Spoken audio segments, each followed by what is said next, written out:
Thank you, Mr. Ashworth. Very thankful for those words. And good evening, everyone. It's an honor to be on this call with you and to have this opportunity to speak with you all this evening about what I've been doing for the past 8 months. And I'm technically not supposed to be here. And in theory, none of you are supposed to be here since the COVID-19 outbreak has kind of stopped a lot of our plans. My Watson Fellowship that I've been doing for the past 8 months was supposed to last an entire year from August of 2019 to August of 2020. And I was in South Africa at the time, living my best life, doing some great research. And, Corona happens and I have to come home. In April, I was supposed to be in Chile and then ongoing into Peru. But, with disaster sometimes comes with opportunity. And I was kind of depressed about having to pause my Watson, but Mr. Ashworth calls and gives me some new energy. I think my house phone is ringing. Gives me some new energy, and he gave me this opportunity to speak with you all about something that I'm very passionate about. So I'm extremely humbled and thankful for you all being on this call tonight so that I can share with you all my story and something that I've been working on. Hold on briefly with me 1 second.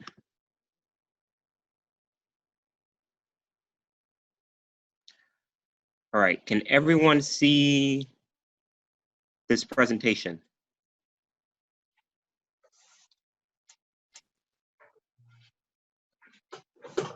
Okay, great. So I'm about to begin. This was my presentation, Beauty Within the Beast, Transitional Justice, and I'll talk a little bit about the title towards the end of my presentation. And like I said, I'm a Thomas J. Watson Fellow. I was one of 41 selected this past year from students ranging from across the country with topics stemming from STEM itself, healthcare, medical assistance, some things as odd as different types of music or cars, anything that student or fellow was most passionate about. They created a project about it and they chose the countries that they would go to, the people that they would connect with, and therefore. So for me, the topic that I was most passionate about was transitional justice and how countries pretty much reconcile with their past. And I dedicated this presentation to the late Elbert Williams, the first martyr of the NAACP from my hometown of Brownsville, Tennessee. And I'll speak a little bit about why that is.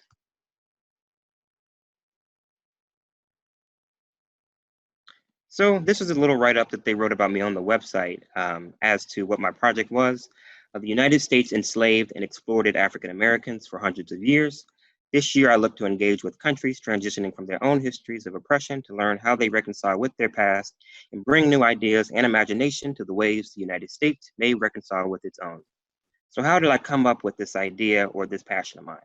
Well, first, it was about learning of the life and tragedy of Elbert Williams.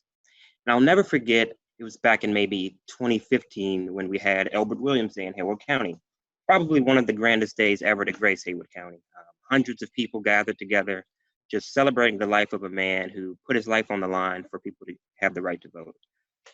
National president for the NAACP came, many speakers from across the state officials. I even had the chance to speak on the stage as Tennessee's Youth and College Division president. I believe I was 17 or 18 at the time. But it was just a wonderful day where we really got to learn about the life and legacy of Elbert Williams. We got to see the work that people like Mr. Ashworth and Jim Emerson were doing to uncover the truth behind his name. And it was just a great community gathering for Brownsville, Tennessee.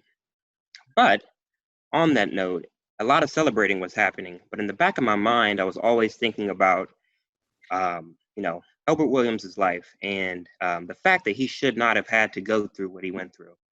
What I mean by that is, he shouldn't have been lynched for trying to get people registered to vote. He shouldn't have been told no for getting people registered to vote.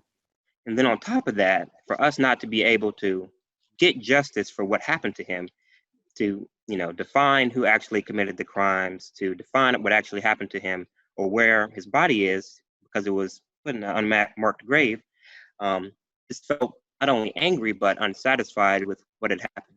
Granted, we did a lot and a lot of people did things to bring truth to his legacy and to his life, but I was still unsatisfied as to what we were exactly fighting for.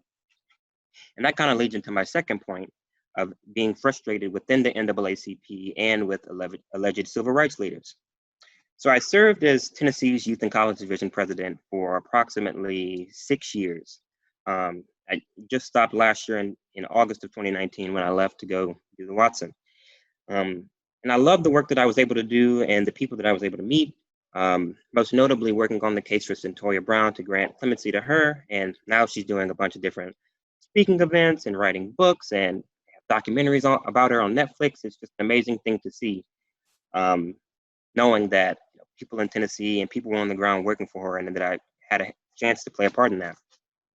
But also with that, I had a lot of frustration with my time in the NAACP, mostly because I felt that civil rights leaders and my beloved NAACP grew complacent with the situation that we were in.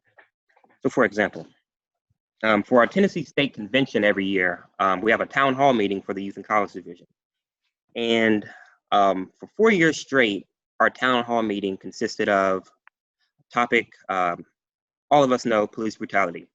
Granted, in Nashville, Tennessee, police brutality is as bad as it is anywhere. We had 2 recent cases with Jacques Clemens and Daniel Hambrick, where a lot of questions were left on the table. And it was the same case that you all have always with a Black man and a white cop.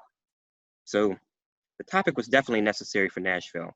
But I felt that it was going to be the same thing over and over and over again. We come together, talk about this issue. We may bring a cop, we may not bring a cop. The cop tells us to relax, to do this when we get pulled over, say yes sir, no sir, the end, and it's supposed to go away. And then the next thing happens, another year, another young Black man dies, and we do the same thing. And I just felt like, are people benefiting from people losing lives? Are people benefiting from acting like we're gonna do something when someone dies or someone dies unjustly?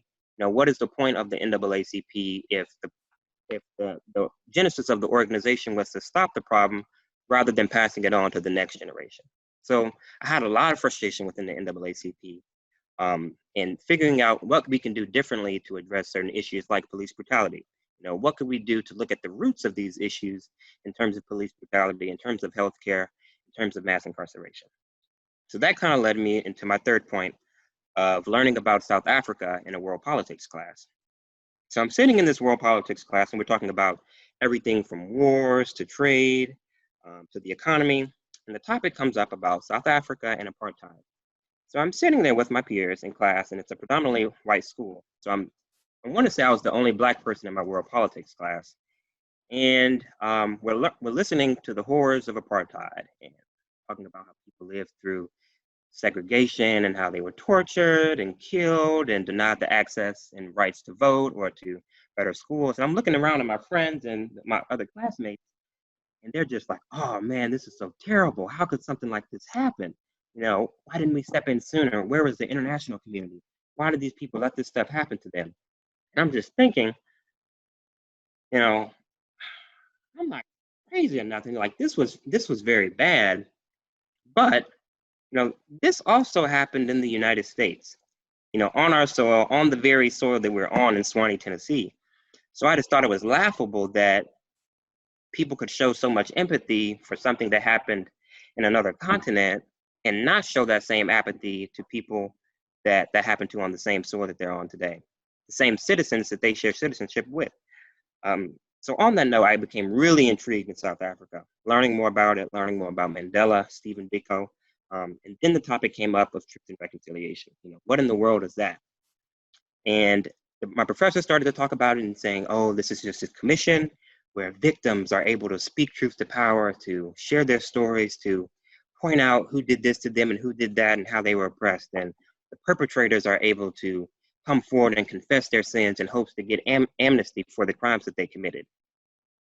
And then these bodies are able to suggest to others what reparations would look like, trying to get back land to people who lost it, trying to get back money to people who lost it, trying to get people better jobs, trying to get people better education, all of these things. And as soon as I learned about truth and reconciliation, I was like, yeah, we need this in the United States right now. No other question. Why haven't we thought about this in the first place? We have our nose in everybody else's affairs to begin with. Why didn't we have our nose in this, trying to do this in our country? So that led me into my fourth point of the denied policy proposal for the Truman Scholarship. Excuse me one second. So the denied policy proposal for the Truman Scholarship There's a scholarship that I was applying for that was specifically for juniors in college who were interested in public policy and who planned to go into public service after they graduated. So for the scholarship, you had to create an application where you wrote on certain essays about your interests, um, provided your transcript, basic resume information, and then you had to provide a policy proposal. And the policy proposal was something that you wanted to see implemented in the United States that you hadn't seen before, or that you hadn't seen implemented in your own state. So I was thinking to myself, what would be something that would jump off the map for these people up at the Truman Foundation? They probably would expect the Black kids to talk about mass incarceration, maybe talk about the expungement of, you know, nonviolent marijuana crimes. They probably would talk about something around voting, something of that sort. But then the idea dawned on me of what I had felt in that world politics class of Truth and Reconciliation. So from there, I started to develop a Truth and Reconciliation Commission for the United States. And it's basically kind of what HR 40 is today. Obviously, I was 19 at the time, so it definitely wasn't as in depth as HR 40, the bill that John Conyers made. But it still addressed things like America coming to terms with its past of enslavement, in terms of the 100 years after that of Jim Crow, of convict leasing, and after that of mass incarceration. All of these things, it would allow victims to come forward to speak on the trauma that they endured, not only in the South, but throughout the country. All of these things were going to be pulled together into one big commission for the U.S. to implement. And it was going to start in good old Tennessee.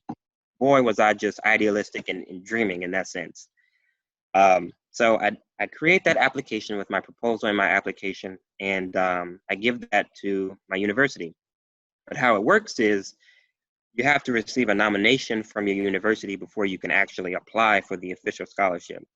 So before I can even get to that stage of, competing against other people from across my state and across the country, I have to be accepted by my university professors, which was only 2 people at the time who were over the fellowship. And mind you, I'm the only one applying for this scholarship in my school. And I was just thinking, yeah, I should be able to get the nomination. It shouldn't be a problem.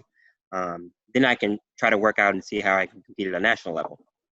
So I give them my application, and they're sitting there looking at it, and I'm like, David, we think you should apply as a senior.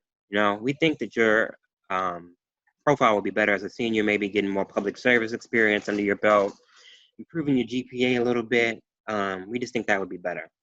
So I'm thinking to myself, these people may not know much about the scholarship, because as I said before, it's only for juniors in college. So I told them, did you know that it was only for juniors in college?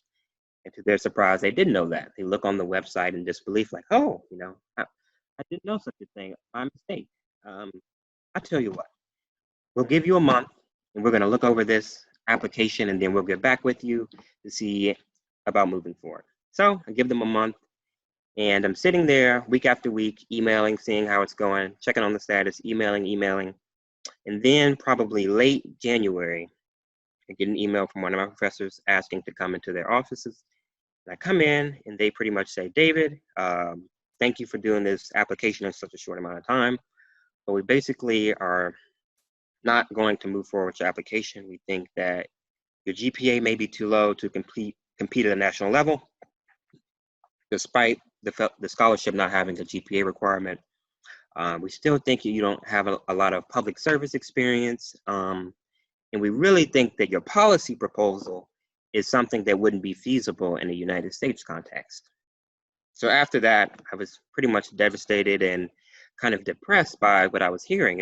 I could understand things maybe of, oh, they didn't think my GPA was too high, or they didn't think I had enough experience in this one regard. But to say that you thought this idea I had was unfeasible in a United States context just rubbed me the wrong way.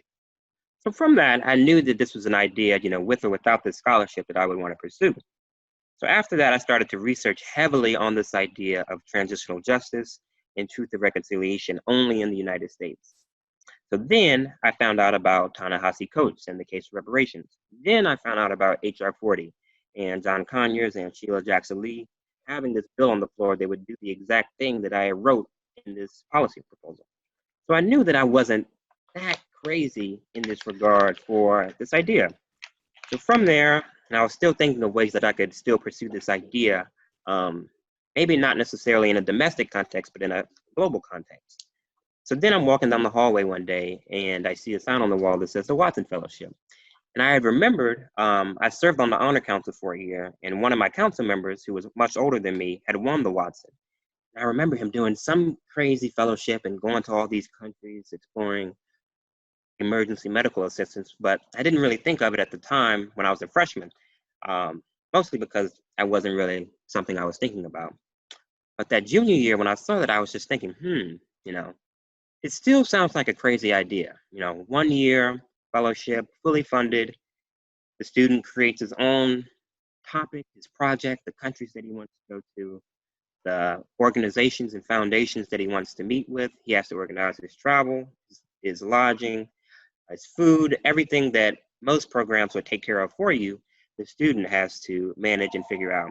So with that, I was just thinking, maybe. But within a few days, I gave it a shot, I guess, and started reaching out to different professors saying, hey, what do you think about this topic for a Watson Fellowship? Visiting different countries. I know I would love to go to South Africa. That's the kind of the country that inspired me. I know I would love to go to Germany.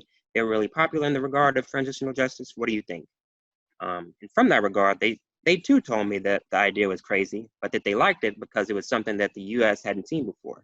So from there, I started to develop my project, reach out to different organizations, different activists, different scholars, different ex-prisoner organizations, just seeing if they would be willing to meet with me if I came to their country. A year later, I'm interviewing for the Watson Fellowship with a national correspondent in the final round for the Watson Fellowship. And I pretty much detailed everything that I just detailed to you all today about, Elbert Williams, about my frustration within the NAACP, about that initial look into South Africa, and about the denied policy proposal that I experienced with the Truman Scholarship.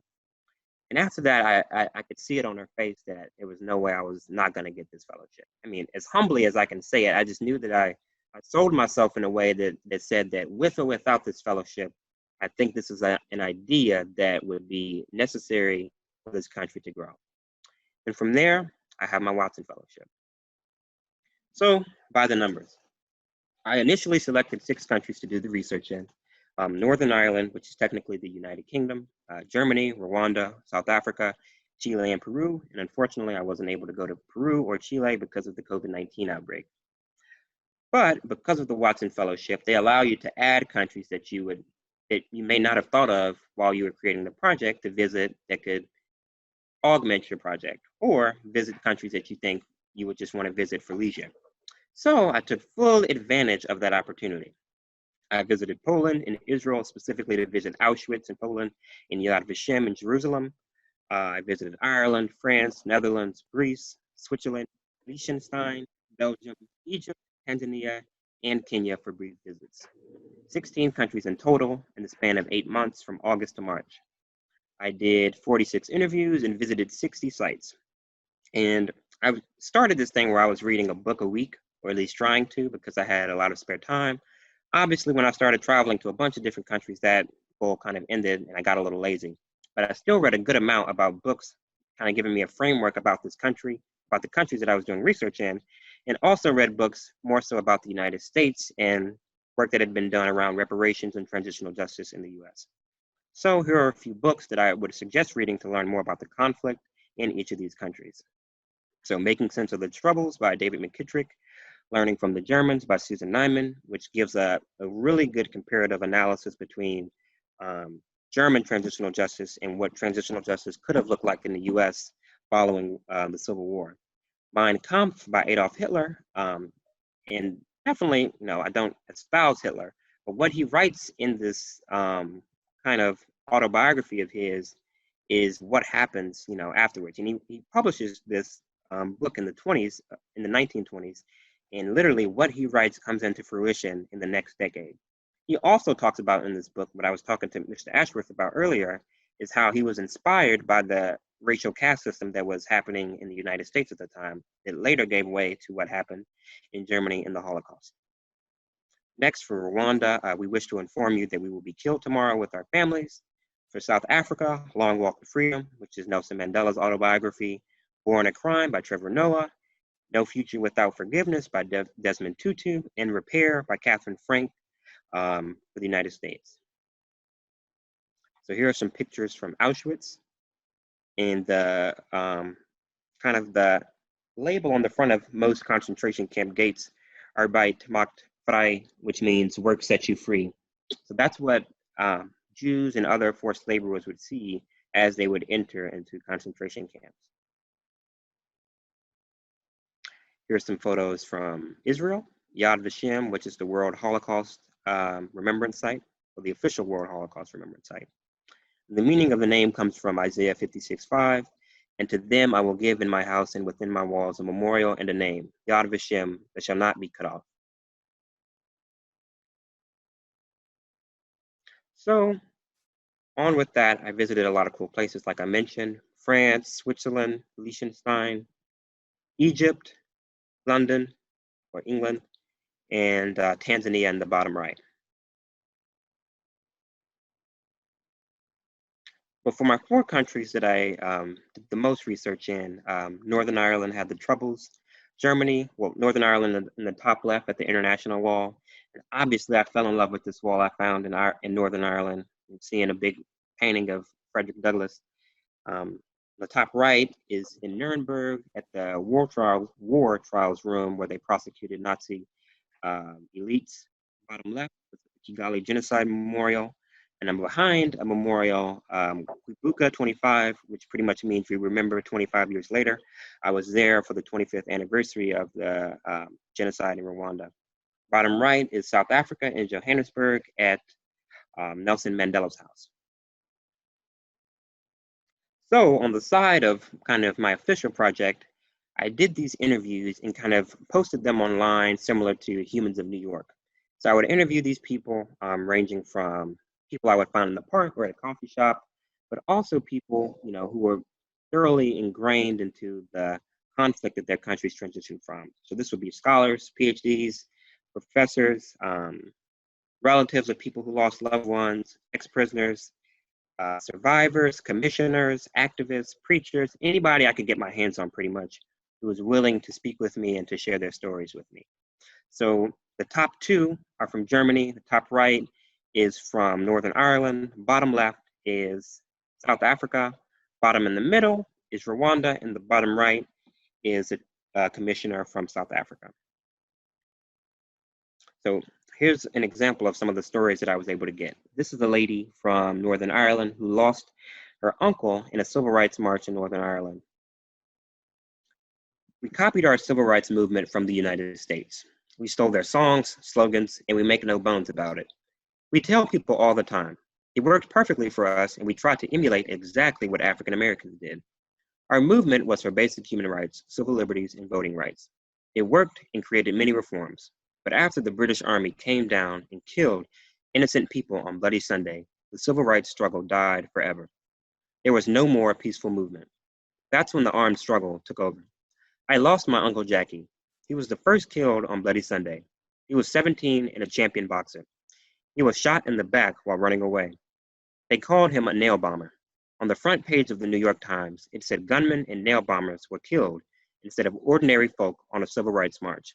We had to undo the shame of that. Our names were tarnished. Even though I wasn't born in 1972, I have felt it throughout my life. My parents kept me from politics. My mom tried to shelter us, but I was the only one interested. I never knew my Uncle Jackie. It's strange talking about someone you never knew, but I feel like I know him because I've spent my entire life working to clear his name. This was a scholar from Germany. He specifically worked at the Foundation for the Memorial to the Murdered Jews, which is Germany's biggest and probably most popular memorial for the Holocaust.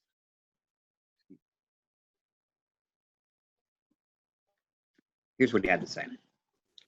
We have a German word for it called Vergangenheitsbewältigung. It's a bit of a problematic word. It means dealing with the past, or we will overcome it. It's a very dangerous word because it implies that one day it is going to be over, that we've reached a point that we have done everything we had to do. This is an ongoing process, and it's never going to be over. Every generation has to come to terms with what happened, why, and how. I don't think we will do less with the Holocaust in 100 years than now, actually. Though there will be no one left to remember it, I think it is a bad idea that just because something is very far away, it becomes less important.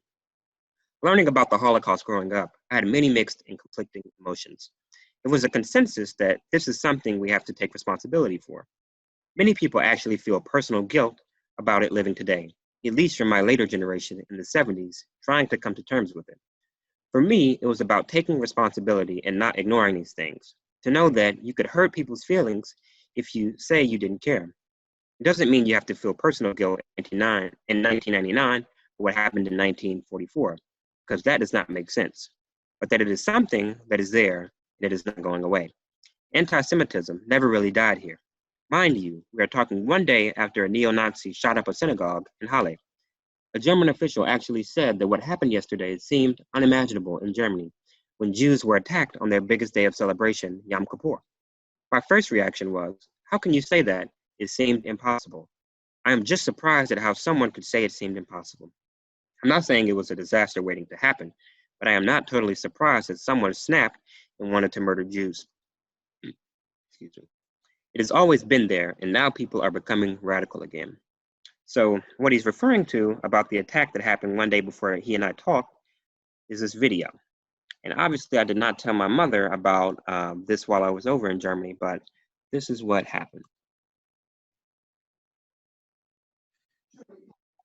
Germany is in shock after an anti-Semitic attack on a synagogue in the holiest day of the Jewish calendar, Yom Kippur, the Day of Atonement. A heavily armed gunman tried to force his way into the building in the eastern German city of Halle on Wednesday, but was prevented from entering. He then shot and killed a bystander in the street before killing another person at a nearby kebab shop. Well, for more, let's bring in DW reporter Kate Brady, who's standing by for us in Halle, and our political correspondent Simon Young is with us in the studio. Good day to you both. Kate, what are the latest developments in this investigation? I understand authorities have been searching houses. There was overnight in the nearby area of Landsberg, there were some searches done overnight, and we heard from eyewitnesses, locals there in Landsberg, that some officers were going from house to house, and also we've learned since that one particular apartment was searched in Eisleben, and as far as we know, the main suspect who was arrested yesterday, that 27-year-old suspect, he actually came from Eisleben, but we're still waiting to hear from authorities any more confirmation on exactly what they found during those searches and in what way they were connected to the events here in Halle and in Landsberg yesterday. But the focus here in Halle today, as you can see, is this vigil which is about to take place behind us here. I'm currently stood in front of the synagogue where that gunman tried to enter yesterday during those Yom Kippur services. And as you can see, the crowd behind me is growing. There's people from Halle's Jewish community and also other locals from Halle coming here to pay their respects today, both to the two victims yesterday in that shooting, many of them bringing candles and flowers, laying them at the door here. So obviously, despite Germany's popularity for reconciliation, they still have a lot of tension in the country. Here's a story from a genocide survivor that I interviewed in Rwanda. I got cancer from the genocide when they cut my head down the middle with a machete. I couldn't talk for 2 weeks. My medical bill was over 1 million francs, and the government covered it. I lost 2 sons and 2 daughters, had a family of 12. Now only 3 remain. I have no aunts or uncles. Even after the genocide, soldiers pretended to take me to get treatment for my wound, but instead, they raped me. I was badly hurt and my back was broken. The wound on my head took a long time to heal, and that's why it became cancerous. I was also shot in my eye while worshiping in the Catholic Church. I use one eye to see. I have 1 daughter and 2 sons left. After I went to treatment, I came back and found out my husband had died. My last son was also hurt during the genocide. He has a mental disability. He sometimes just runs away. We will go as long as a year without knowing where he is, and then he comes back. And here's a story from South Africa. When I arrived in South Africa from New Zealand, I stopped being a human being and became a white man. Suddenly, Every single aspect about my life was decided by the color of my skin. From the beach I could swim in, the toilet I could use, the entrance to the post office, there was no place where I could merely be a person. Whiteness was everything to an extreme degree. I joined the liberation struggle not as a favor to Black people, but in order to regain my own humanity and become a human being again in solidarity with Black people. In just over 3 years, I was expelled from the country around the time of the Soweto uprising and went to live in Lesotho, where I became chaplain of the ANC for the next 16 years. As chaplain in a liberation movement, I knew this work could cost me my life. I was prepared for the possibility of death, but wasn't prepared for permanent major physical disability. Lost an eye and both hands, as you can see in this photo. That wasn't in the game plan. After I survived the letter bombing in Zimbabwe, I changed from being a freedom fighter to a healer. My journey echoed the story of this nation. So this is a little taste of the stories that I was able to capture in these 4 countries. And I was very thankful and honestly lucky for them to open up to me and to express with me their darkest and most horrific hours. So now I'll start going into the takeaways that I have from each country. And when I say takeaways, I say things that we can possibly learn from, emulate, or not emulate in the United States. So the first thing that I think that could be good for the United States is something that Northern Ireland has called the Commission for Victims and Survivors. Now, this commission is not a Truth and Reconciliation Commission like you would see in South Africa, but it serves as an intermediary body between the government and victims and survivors, pretty much as a way for a unitary platform to advocate for certain policies, for certain laws to help and aid victims and survivors with everything that they go through on a daily basis. Also, this commission holds forums for them for speaking and engaging each other from both sides of the Catholic and the Protestant side, and also provides resources for them who are dealing with different medical ailments that stem from the Troubles. Next, political murals that I'll talk about in the next slides, ex-prisoner captors that I'll talk about in the next slide, and also the tension that they feel within history, reparations, and identity. And this picture is at the Bloody Sunday Memorial in Derry, Northern Ireland. See me sporting my Kaepernick shirt. So a typical day in Northern Ireland, you'd probably find yourself walking down one of these streets and admiring the murals on the wall. To the visitor, you may not think much about it because in this case, it's an international wall where it shows support for different freedom fighters across the world. However, as a native of Northern Ireland or someone who's conscious about what happened here, you'd see this as pretty much flags or poles for places where you kind of know the environment that you're entering into. So for this, you'd be entering into the Catholic side. The Catholic side for Northern Ireland is the side that was fighting to stay with Ireland or fighting to leave the United Kingdom to go back to Ireland. So this was the IRA. These were people like Bobby Sand and the people who were known for bombings and kind of given that label of being the bad boys and bombing people in the United Kingdom or everywhere, just trying to get from under the United Kingdom's thumb. So you'd see a wall like this just on the road. You'd also see murals like this in the neighborhoods. So on the top left, you have You Are Now Entering Free Derry painting. And that was inspired actually by the US around the time of the Vietnam War. The painter saw someone on TV at one of the Berkeley rallies holding up a sign saying, "You are now entering free Berkeley." And he was inspired by that and put the same thing in Derry and created this. Another one, right next to it, Bobby Sands, who was a hunger striker who died in prison because of his hunger strike. He was also a volunteer for the IRA. Bottom left, you see, in my country, we go to prison first and then become president from Mandela. Right in the middle is the international wall dedicated, or the section dedicated to African Americans and their struggle. You have Frederick Douglass, you have Barack Obama, John Lewis to the bottom left, Sojourner Truth, a lot of people, even Stephen Biko from South Africa. They had a lot of appreciation and admiration for African Americans and also Black South Africans for the way that they were fighting for their civil rights. And see, even on the bottom right, you see the Palestinian flag. They see a lot of similarities between Catholics in Northern Ireland and also the Palestinians. You'll even see Palestinian flags flying on the Catholic side of Northern Ireland. And also you may see the occasional Irish flag somewhere.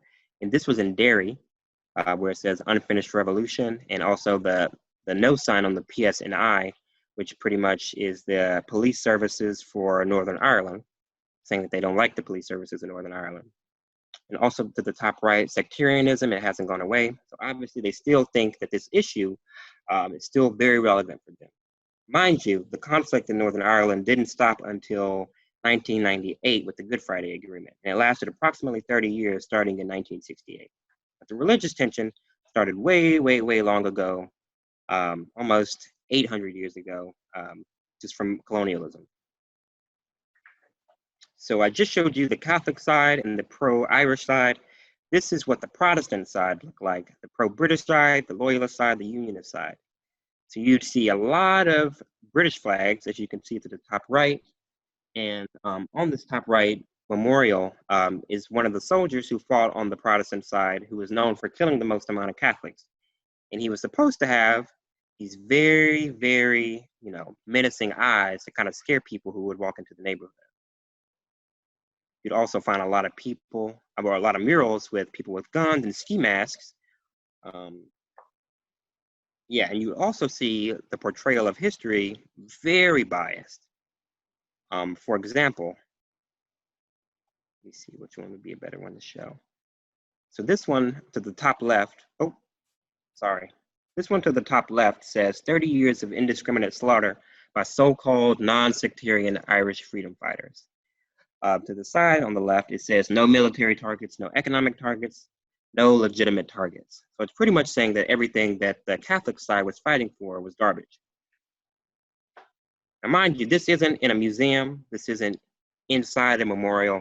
This is in the neighborhood. Now, the city center is pretty neutral. You wouldn't find any memorials or anything like this, or let alone any flags, letting you know what side you're on or what side the country supports. Because it's so divided, there aren't any memorials in public spaces. But once you leave the city center and walk maybe 5 minutes into the neighborhoods, on the Schenkel Road and the Falls Road, you'll see stuff like this. You'll see people with guns on the walls. You'll see British flags. You'll see Irish flags. You'll see Israeli flags, and you'll see Palestinian flags.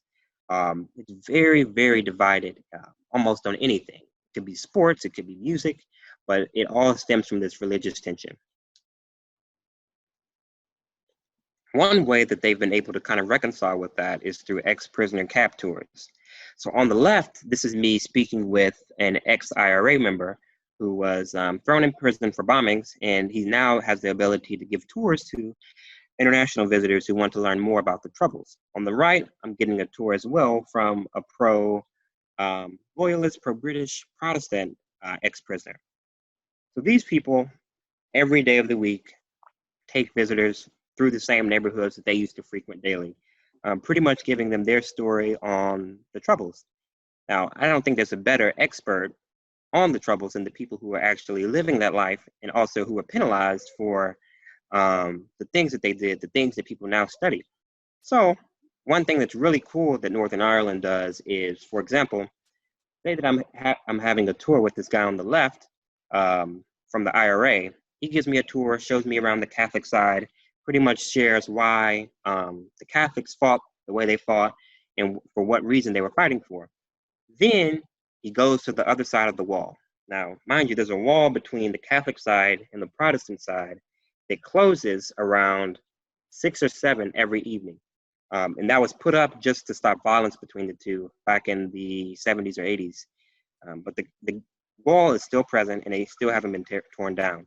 So in the middle of the tour, they'll take you to that dividing point and give the tour group to the Protestant side now.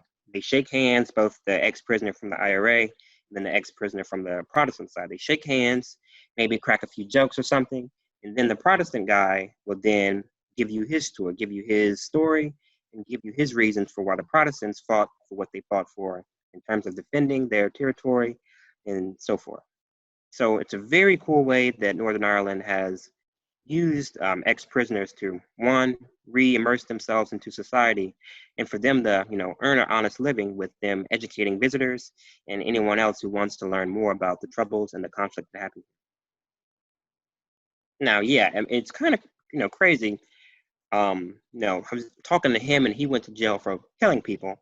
I interviewed people who we'd meet at Starbucks, and I'm just thinking in the middle of the interview, this guy went to jail for, shooting someone or for bombing a church, something like that. And now they've, changed themselves or went to prison and came back transformed, and are now doing things like this in a more educational sense, or in a way that can help both sides come back together.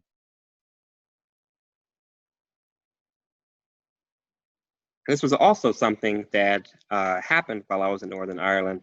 It still goes to show that despite the measures to try to reconcile with things like murals and things like cap tours, there still is a lot of tension between the Catholics and the Protestants.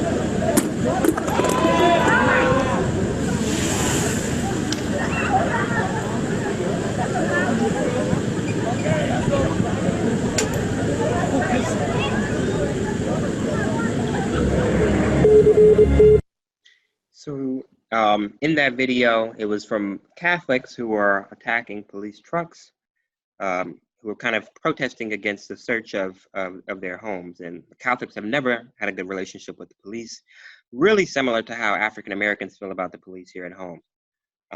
But besides that point, this is another way that people try to tell history in Northern Ireland.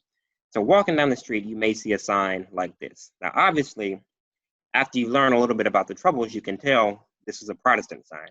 It compares ISIS and Sinn Féin and the IRA.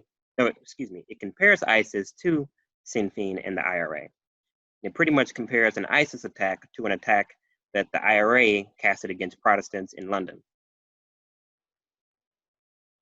As you can see, it pretty much describes the IRA as a terrorist group rather than people who were fighting for something like civil rights, like civil liberties, and just portrays them in a sense like this.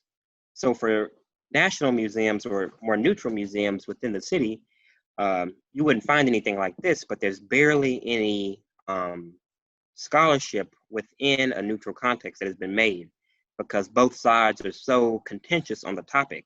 One man's hero is another man's terrorist. So it's so hard to write history and to say who was wrong, who was right in this country. Another very contentious topic is the one of reparations. This is a conversation that I had with a political representative from the Alliance Party in Northern Ireland. And the Alliance Party is a political organization that tried to bring both Protestants and Catholics together under one umbrella. And she said this to me: anyone bereaved in part of the conflict would receive £12,000 as a form of reparations. Everyone went absolutely insane. On the day they launched it, it was chaos. A bunch of different groups showed up in protest, screaming at each other on TV. It was really messy.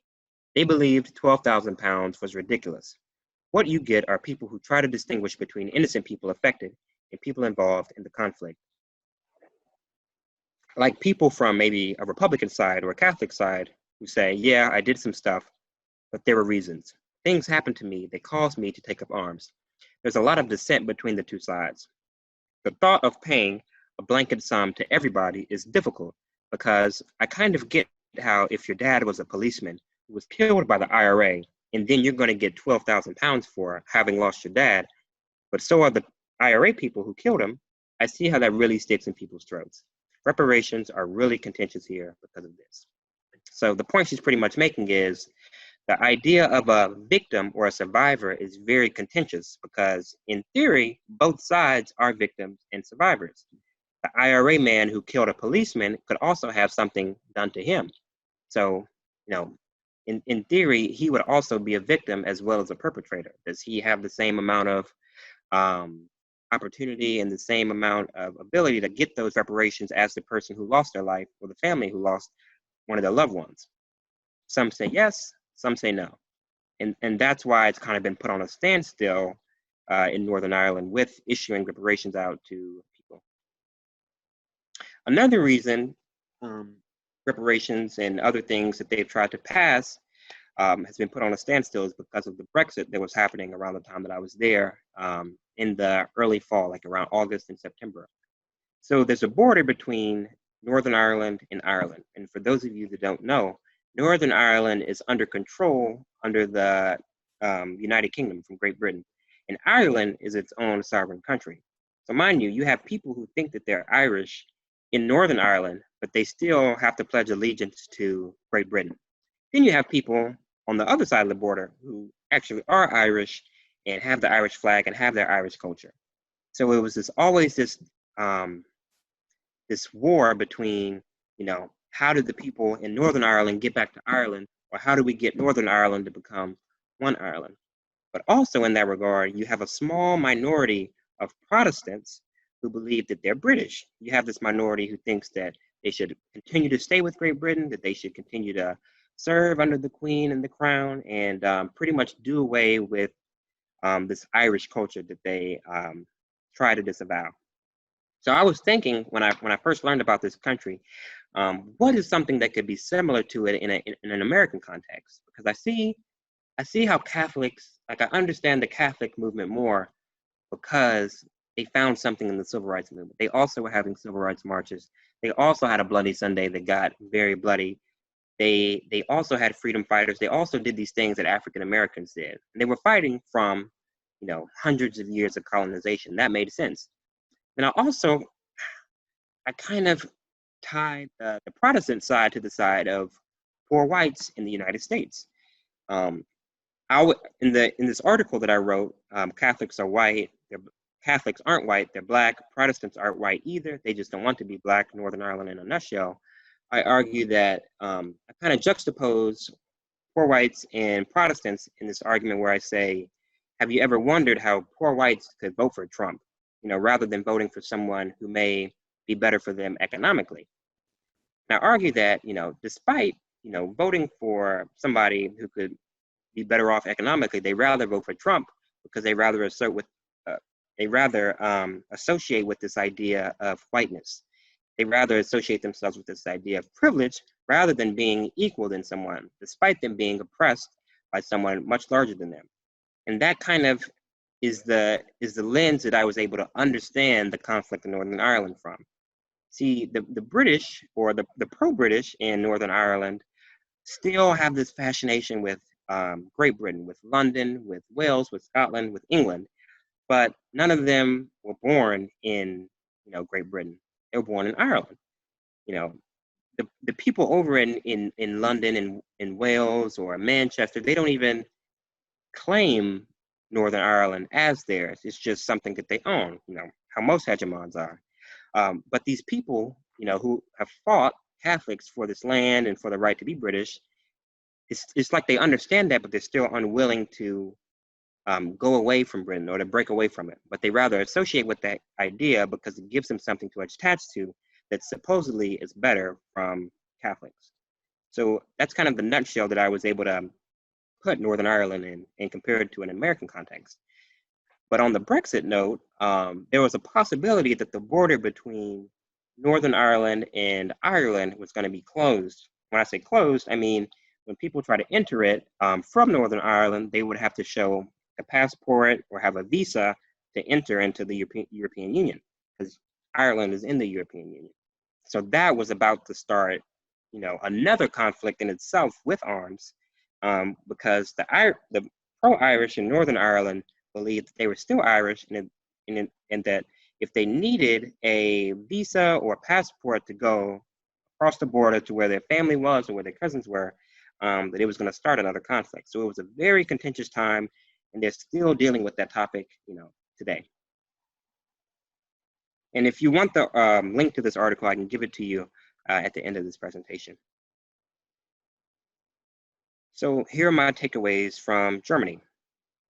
One thing big that they're known for is the Claims Conference, or the EVZ Foundation. The EVZ Foundation and reparations. So these two institutions were created for reparations, in terms of one being created to kind of give reparations to the Jews, and another created to give reparations to forced laborers who worked throughout Europe for Germany. Two is the genocide of the Heroa and Nama in Namibia. A lot of people don't know about the genocide in Namibia, and it was castrated by German colonizers, and it was about as, or if not worse, than the Holocaust in terms of the percentages of Africans that they were able to kill. They put these Africans in concentration camps, they poisoned the water, and a lot of the ideology that was created from this was used for the Holocaust and what would transpire. Next would be the creativity used for memorials and concentration camps, the collective memory and responsibility, the rise of anti-Semitism, and how they were forced to reconcile with their past. This picture is from the Nuremberg Nazi rally party grounds in Nuremberg, Germany. So I talk a little bit about the creativity and the vast amount of monuments and memorials that they have. On the top left is the memorial to the murdered Jews, which is probably their most popular memorial.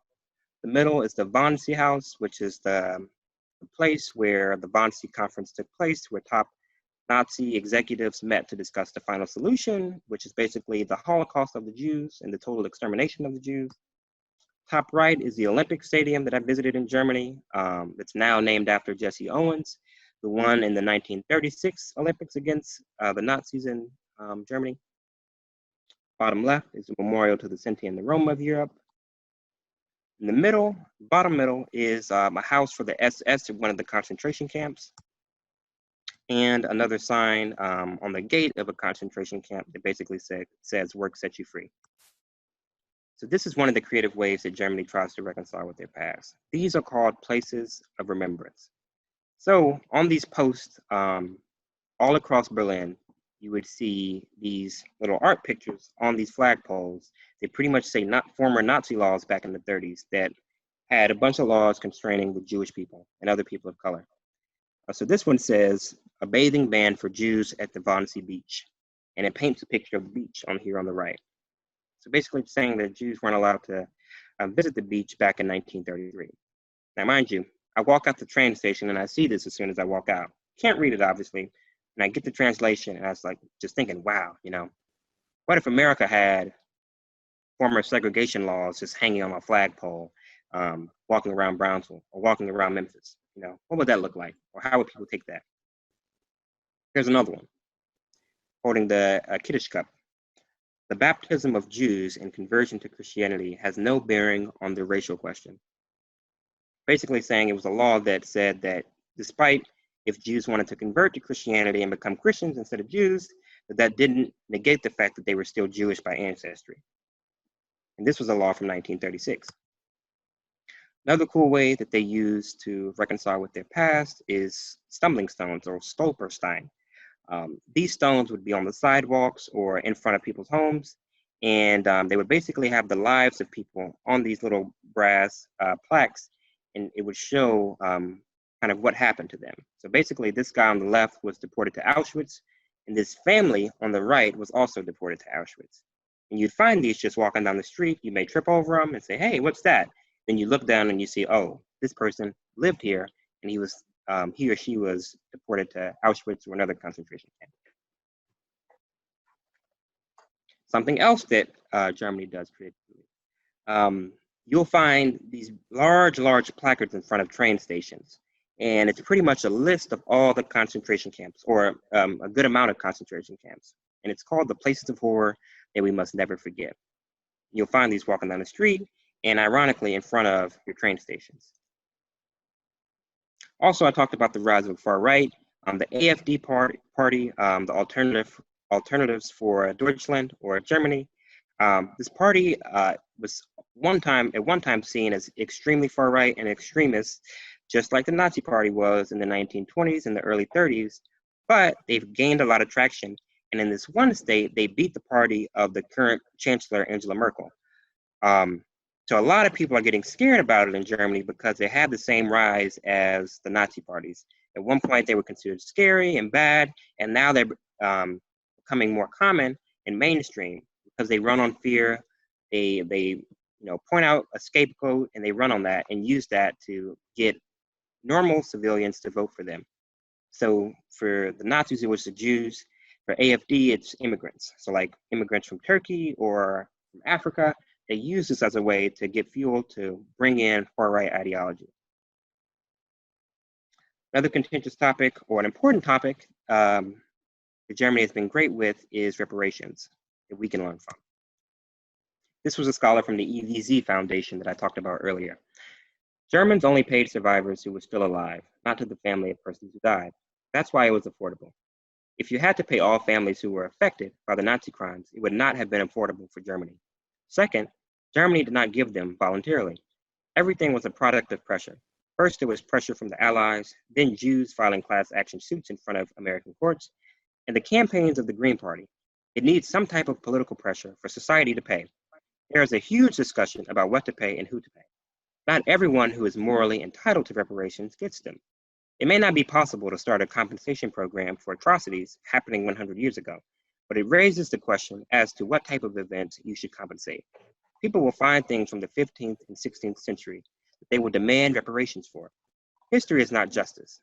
There have been many unjust things, and you cannot repair injustices of the past. You can start to repair it a little bit for persons who are affected by the history. But if they are not survivors, it is a different type of past. When they ask for reparations, it opens a space that is endless. I think what might be a strong way to go ahead is cultural work for remembrance, to create different ways of connecting the past to the present challenges. We can use the past as a way to raise awareness around the present injustices, not to compensate for what happened 150 years ago, but maybe to ask what you can compensate for today. So this was a very interesting interview that I got. It kind of made me think about what reparations for slavery would look like.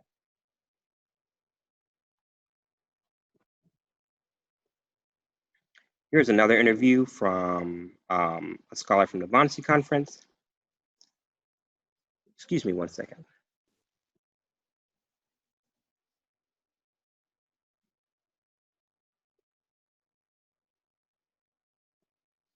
Oh, thank you.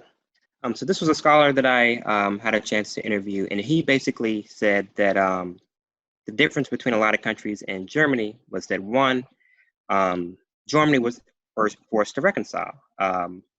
The World War II, you had 4 countries who was in Germany right after the war. So you had the United States, you had Russia, you had France, and you had the United Kingdom, forcing them to visit concentration camps, forcing them to re-educate themselves, not only on what happened, but also on how to run a democracy.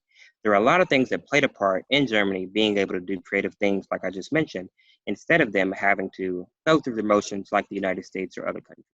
So I won't read this entire thing.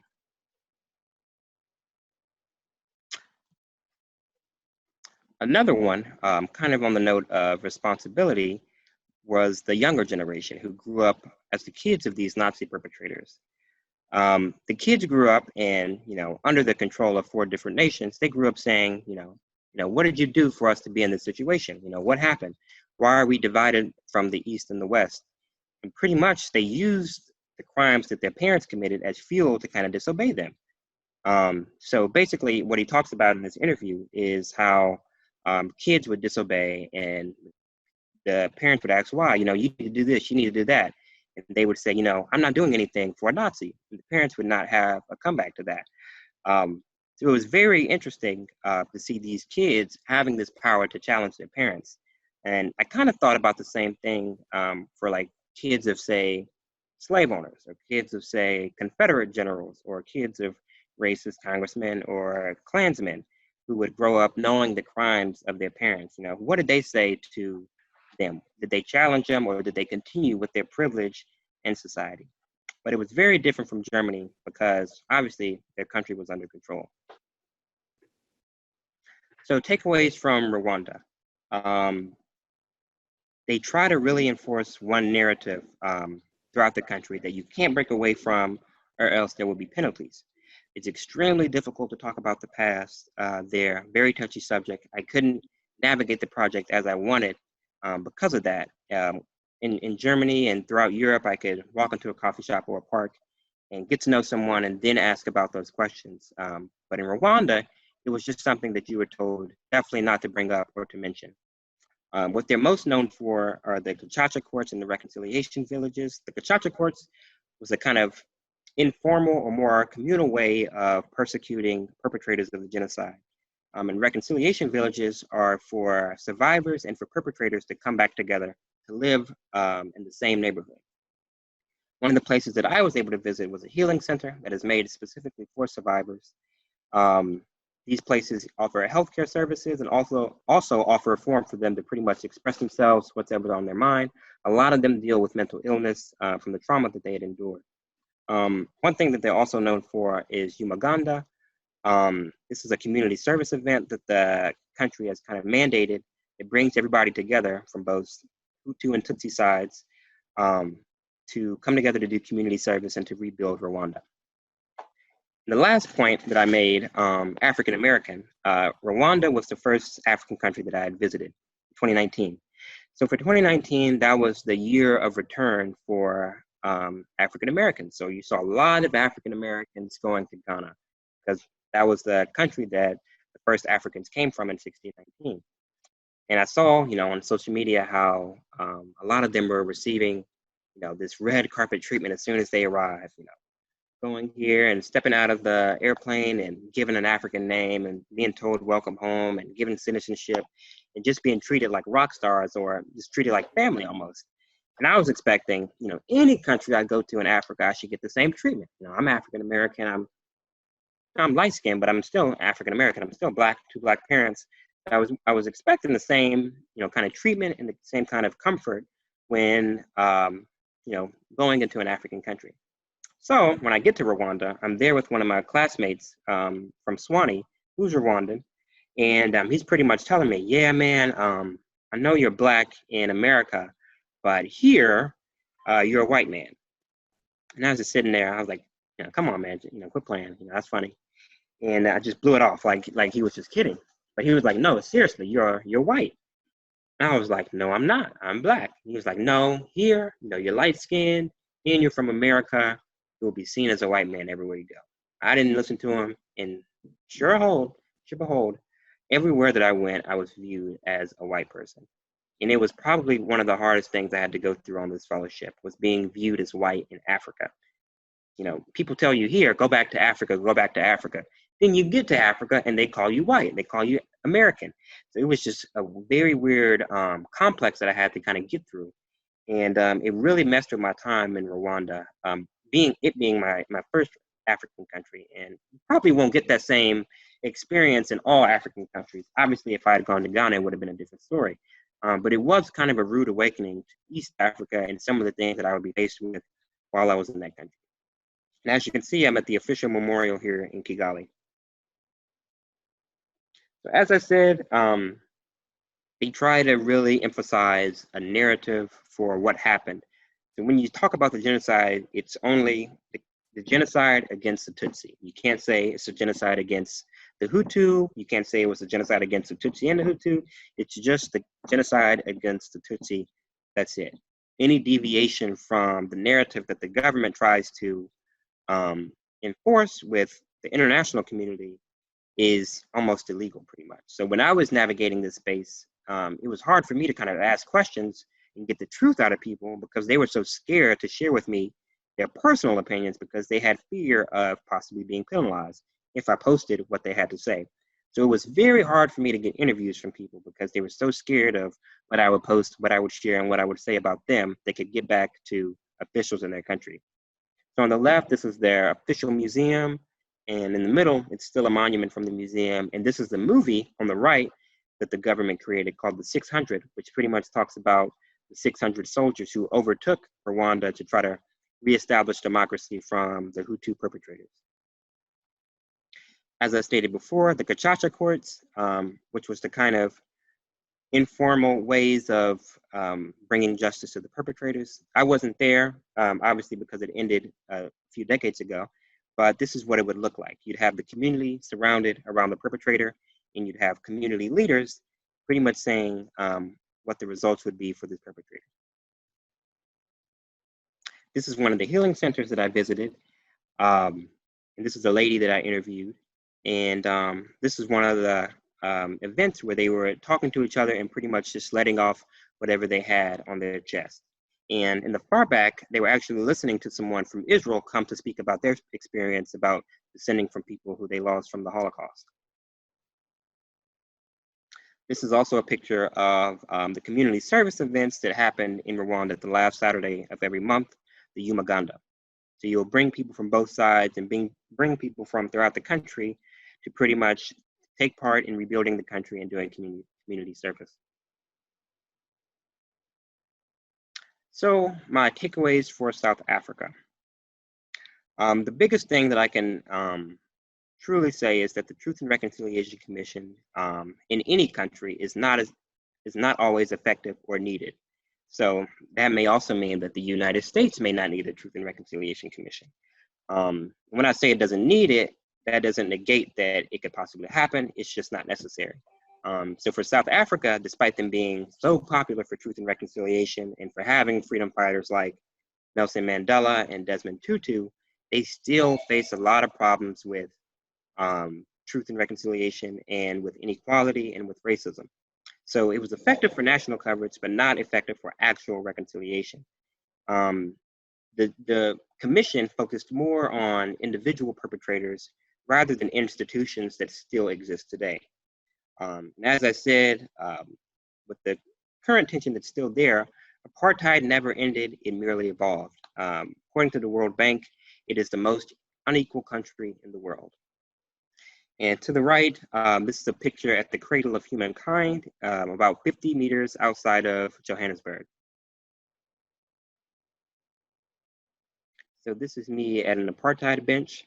So these benches were at one point for non-whites and for whites. This is at Robben Island, the prison that housed Mandela and other freedom fighters. This is the Freedom Charter of South Africa. It was pretty much the basis of the ANC, which is the party that is currently in power and was the party of Nelson Mandela. This is at the Apartheid Museum. That pretty much kind of gives a play on what apartheid looked like. They have the side for whites and the side for non-whites.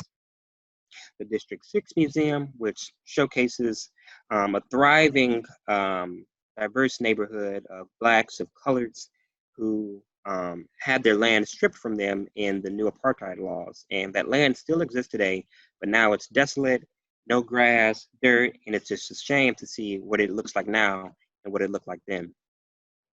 To the right is a brick in a wall at Mandela's house. It kind of gives the origin of the name Soweto. Soweto is one of the most famous townships in South Africa because of the people it produced, like Mandela, like Desmond Tutu, like Winnie Mandela. But it's also known for the uprising that happened there in '76, where at least 60 or 70 marchers and protesters were killed by South African army officials. So for those who don't know what a Truth and Reconciliation looks like for South Africa, it was a governing body of bishops, activists, and political officials tasked with investigating and establishing a complete picture of gross human rights abuses under the former apartheid regime. And it broke down into three categories what this Truth and Reconciliation Commission would look like. One section would be for human rights abuses, another would be for amnesty for perpetrators, and the other one would be for reparations for people who had lost land, or who had lost loved ones. And this was a interview I did with one of the commissioners from South Africa. Well, she was from Argentina, but she moved here and got involved with the liberation movement. I won't go through it all, but basically she's saying that there's a lot of tension still in South Africa, and that in a sense, the Truth and Reconciliation Commission was a failure rather than a success because of it. A lot of the white people there still have the privilege that they had when apartheid was still in power. This is another one I did with an ex-prisoner for Robben Island. He basically said that they were kind of forced into reconciliation rather than actually wanting to go into reconciliation. And because of that, a lot of white South Africans and a lot of people who committed crimes got to go away and got the short end of the stick and got to do away with actual justice. So in this interview, he talks about an episode where he is giving a tour, and these white South Africans are pretty much negating what he's saying while he's giving the tour. And as an ex-prisoner who had been locked up in the same prison, he was getting furious and kind of exploded in the middle of that interview. So he just talks about that dichotomy and saying how he was, after that tour, ready to go back to war and fight these white South Africans because obviously South Africa had done nothing to reconcile with its past. So a view of what inequality looks like in South Africa, to the left is where you would find a lot of white families, and this road divides them. And on the right, you would find your townships, where you would find most of your black families or colored families. Give you a minute to look at this. So everybody's stacked up on top of each other. This is just one picture. Like it looks like this as soon as you come out of the airport in Cape Town or in Johannesburg. So some statistics for South Africa, the top 1% of people own 67% of the wealth. The top 10% of people own 93% of the wealth. Now the bottom 90% of people, which is majority black, owns only 7% of the wealth in South Africa. Now, mind you, we're in Africa while all of this is happening. This is a predominantly black country in a predominantly black continent. And all of this is happening in this one place where 90% of the population, black, the majority, owns only 7% of the wealth. And as you can see, not only is it unequal, but it has also one of the highest rates of crime. Lots and lots of crime and violence occurring in South Africa, mostly by coloreds and blacks. But you can see why. When the top 1% of people own 67%, the bottom 90 own 7%, and they have no opportunity, and they live in places like this, only the worst is about to happen. So it really gave me a different lens to look at inequality in the United States with. Also, when talking about them being forced to reconcile and not fully reconciling with their past, the former president of South Africa, F.W. de Klerk, who was given the Nobel Peace Prize for helping bring down apartheid, in February, when I actually arrived in South Africa, was in an interview and said that apartheid was not a crime against humanity. Obviously, in international law, it is, and it caused a storm throughout the nation, pretty much saying that he was an apartheid nihilist apologist, and that he had blood on his hands, and that he had truly not reconciled with his past, and that he should be stripped of his Nobel Peace Prize. That has to take a lot for a former president who was granted president under the apartheid regime to say those words in a national context, knowing the power and the privilege that he has. So on that note, for all the takeaways for each country, I want to kind of scale what happened in each country. So for Northern Ireland, you have 3,600 who were killed and 30,000 who were wounded in 30 plus years. For Germany and Israel, you have 6 million Jews who were killed. You have millions of Sinti and Roma and homosexuals, handicapped and blacks who were killed. You also had 8.4 million who were forced into labor across Europe over 4 years. And depending on how you can look at it, you can either start from when the Nazis came into power in 1933 and left in 1945, or in 1941 when the Holocaust really became really blasted into the world scene with concentration camps going and exterminating people. For Rwanda, you had approximately 800 to 1 million people killed in 100 days. And in South Africa, you had 21,000 killed. You had 46 years of apartheid, and you had 300 years of colonization, genocide, and slavery from the Dutch and the British. But now, you also have the United States of America. You have between 8 and 145 million Native Americans killed and forced from their land for over 500 years. You have 11 million Africans who died in the transatlantic slave trade. You have 3.9 Afro-Americans who were enslaved in 1860. You have 246 years of chattel slavery. And then you have, after that, 100 plus years of convict leasing, separate but unequal, and the racial terror of Jim Crow. So, my personal recommendations for what we could see to do in the U.S. Now, my project is nowhere near finished. I actually want to add a domestic component to it by August. So I'll be doing that and visiting different places with throughout the South and throughout the country, try to collect more interviews and to do more research on this topic within the US. So my recommendations can change and they can increase, but based on my notes and my experiences, these are the 4 that I would recommend right now. One would be a national commission, just to build a common narrative that everybody can agree with or kind of stand with. And this would not only come from the government, but this would be instituted within our education department.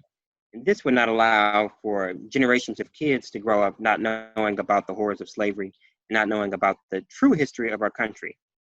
Number 2 would be to replace poverty, social welfare, and affirmative action programs with reparation programs. And I say that the intentionality of this has to be key, because there's a big difference between saying that African Americans get government assistance because they're poor, because they just need it, versus saying African Americans deserve government assistance because they have been robbed by the government. You know, a big difference. You can't just say, you know, African Americans need this because they're dumb or because they can't learn. You say, no, African Americans need this because they were denied access to equal education. They were denied access to learn or read at one point, or even to write. That's why they need these resources, not because we just want to give it to them for charity. We have to end this complex of charity with the African American race. Also, something that we need to think about that I thought about throughout this presentation, throughout my project, is the direct compensation for past abuses. What would that look like if we were to compensate for slavery? If not slavery, what would it look like to compensate for people who endured Jim Crow? I think that Jim Crow and slavery are 2 things that are equally important for reconciliation and for reparations. The third would be a memorial, an official memorial to the enslaved Afro-Americans. It would be similar to kind of the Equal Justice Initiative and the National Memorial for Peace and Justice that's in Montgomery. But this would kind of take that memorial and put it in Washington, D.C. or New York City, where a lot of internationals come through, so that they can see what actually our history is. In Germany, for the memorial to the murdered Jews, that big memorial is right next to their government building, the Bundestag. And there are at least 4 or 5 all surrounding that one government building. So Germany definitely doesn't want people to run away from the past that they have. They actually want people to run to it. And what we've done is kind of hidden that past. So one thing that could happen is putting these memorials in public spaces, and not only in public spaces, the preeminent public spaces of our country. And then local efforts are obviously what drives this type of movement, and what the Lynching Sites Project has done, what the Equal Justice Initiative has done, and what other institutions have done across the US is definitely what's going to incubate this progress. Number 4, and lastly, it should be illegal to fly or don Confederate flags or memorabilia in public spaces. Car stickers, shirts, memorials, anything. And I was one of those people at one point in time that thought, you know, if they stood up, I may be okay with them adding an appropriate context to it, like saying, you know, not only was he a good husband, but he was also, you know, a murderer, or he was also a racist. You know, maybe that could be added in there somewhere, but it didn't seem likely. I really think from an America First standpoint, if you want to be like, you know, who our president says he is, and putting America first and keeping America before everything, it wouldn't make sense to have the enemy of America in public settings. Like, you wouldn't find a flag of Russia anywhere other than the embassy. You wouldn't find a flag to Iraq or Iran, or you wouldn't find a flag to Germany anywhere, you know, other than their embassies. But we've kind of transformed this idea of the Confederacy as still being like our brothers, our bad little brothers, or our bad big brothers, instead of the terrorists, instead of the traitors that they actually are. So we need to kind of paint this image of the Confederacy actually being an enemy of the state, rather than being just our bad little cousins that we allowed to come back in the house after they show that they can act good. So these are my recommendations. And kind of with the title of my project, Beauty Within the Beast, this quote kind of guided me through my project throughout the year from Desmond Tutu. Our common experience, in fact, is the opposite, that the past, far from disappearing or lying down and being quiet, has an embarrassing and persistent way of returning and haunting us unless it has in fact been dealt with adequately. Unless we look the beast in the eye, we find it has an uncanny habit of returning to hold us hostage. So for America, we can't be afraid to look that beast in the eye, something we've done for hundreds and hundreds and hundreds of years. And the sooner we get to that, the sooner we can become like other countries and actually become better than other countries. When I went to Germany and I said that, oh, we look to you all as kind of the leaders in terms of this idea of transitional justice and reconciliation, they said that we shouldn't. They said the only reason that Germany looks so good in terms of what it's done is because no other countries have done anything. And I thought, you gave reparations, you did all these freedom memorials, you've done something. But even that I admired, to say that they still weren't satisfied with what they had done. And to still say that America could bypass another country to say that we finally reconcile with our past, or are reconciling with our past in different institutions. But that's my presentation, and I hope you all enjoyed it. And this is my contact information. If you want to continue to follow my posts, you can do so at the following social media mediums. I've posted pretty much everything that you've seen and then some on my Instagram stories, as well as Twitter, as well as the stories and the interviews that I've done. And yeah, if you have any questions, you can email me, call me, text me, and I'd be happy to chat with any of you.